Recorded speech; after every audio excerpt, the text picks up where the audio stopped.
Hello friends आज हम ला Belle Dame sans mercy का सेकेंड पार्ट पढ़ने वाले हैं। फर्स्ट पार्ट में मैंने 5 तक का पढ़ाया है और आज आपको 6 स्टैंजा में पढ़ाऊंगी। इसमें हमने पढ़ा है कि किस प्रकार से पोएट ने देखा कि एक सामंत रहता है, वह निरुद्देश घूमता रहता है ठंडी पहाड़ियों पर और उसके चेहरे पर घोर निराशा रहती है। वह उससे पूछता है कि तुम इस तरह क्यों हो, तो वह सामंत उत्तर देता है कि मैं एक लेडी से मिला था जो कि बहुत खूबसूरत थी। उसके बाल बहुत खूबसूरत थे, उसके पैर चाल सब बहुत खूबसूरत थे और मैंने उसे एक फूलों की माला दी और ब्रेसलेट दिए।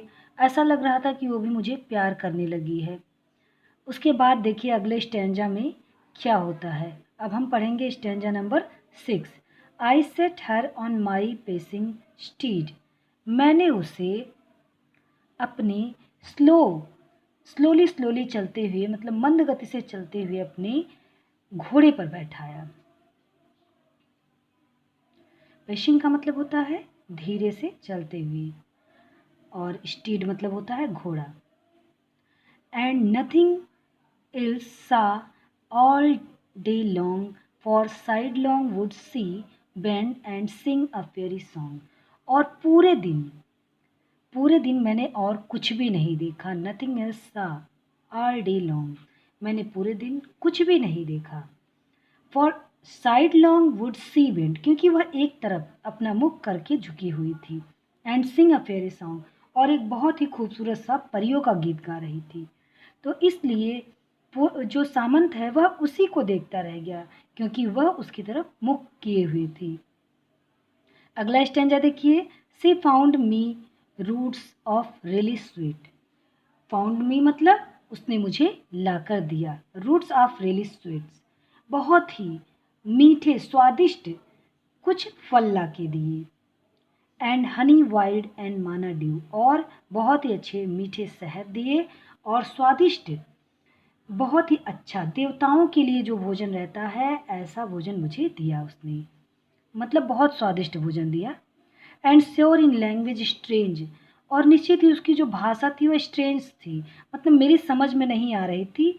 She said I love the true, लेकिन ऐसा लग रहा था कि वह यह बात कह रही है कि मैं तुमसे बहुत ही ज़्यादा प्यार करती हूँ। दी मतलब यू। अब देखिए अगला स्टैंजा पढ़ते हैं।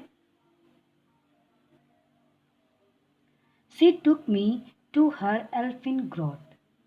फिर जो सामंत रहता है वो कहता है कि वह मुझे लेकर अपने एल्फिन ग्रॉट, मतलब परियों की गुफा में मुझे लेकर के वो गई, जो लेडी थी। And there she wept and sighed full sore, और वहां पर वह रोने लगी।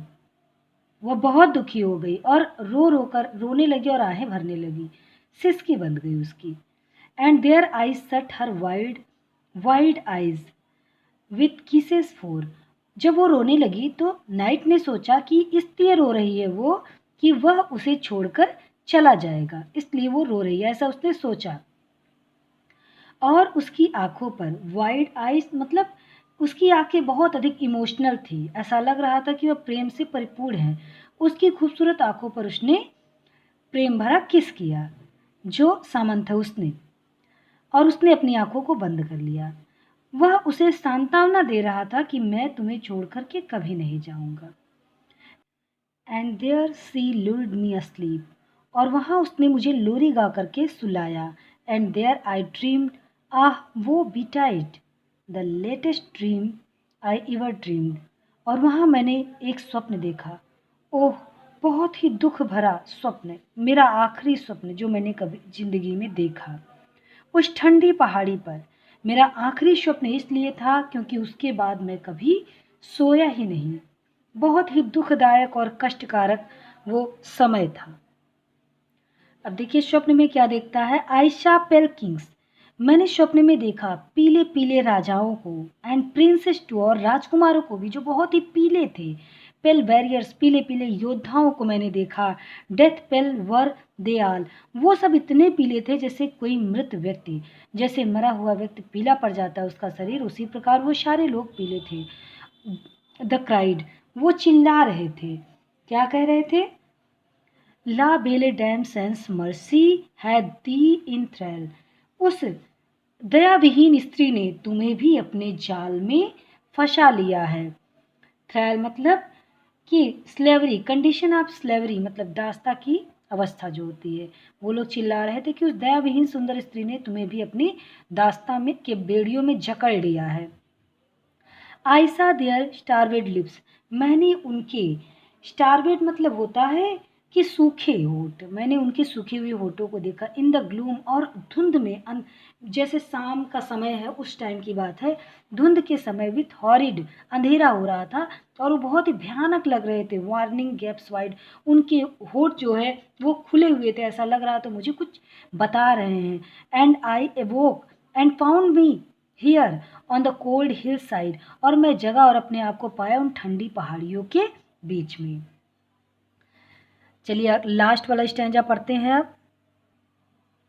And this is why I sojourn here, और इसीलिए सोजोर्न मतलब होता है स्टे मतलब रुकना, ठहरना, इसीलिए मैं यहाँ पर रुका हुआ हूँ। एलोन एंड पेल्ली लॉइटरिंग, अकेला और घूम रहा हूँ, निरुद्देश, मेरे इस घूमने का कोई उद्देश्य ही नहीं है। दो the sage has withered from the lip, यद्यपि सारी जो झाड़ियाँ थी, फूल पौधे थे, वो सब सूख गए, यहाँ पर कुछ भी नहीं है। एंड नो बर्ड सिंग, और बिल्कुल भी यहाँ पर कोई भी पक्षी नहीं गीत गा रहे हैं। यह जगह बिल्कुल सुनसान एकांत है, फिर भी मैं यहाँ पर घूम रहा हूँ क्योंकि मुझे उसी स्त्री के प्रेम में जकड़ लिया है। इस प्रकार से ये जो पोएम है ये खत्म हुआ। ये पोएम आपको कैसा लगा प्लीज़ ज़रूर बताइएगा। इस वीडियो को लाइक करिए, अधिक से अधिक शेयर करिए, और मेरे चैनल पे आपको high school, inter, graduation level के बेस्ट लिटरेचर के वीडियोस मिलते हैं, प्लस मोटिवेशनल स्टोरी भी मैं अपलोड करती हूँ। प्लीज़ ज़रूर देखिएगा। Thank you for watching this video.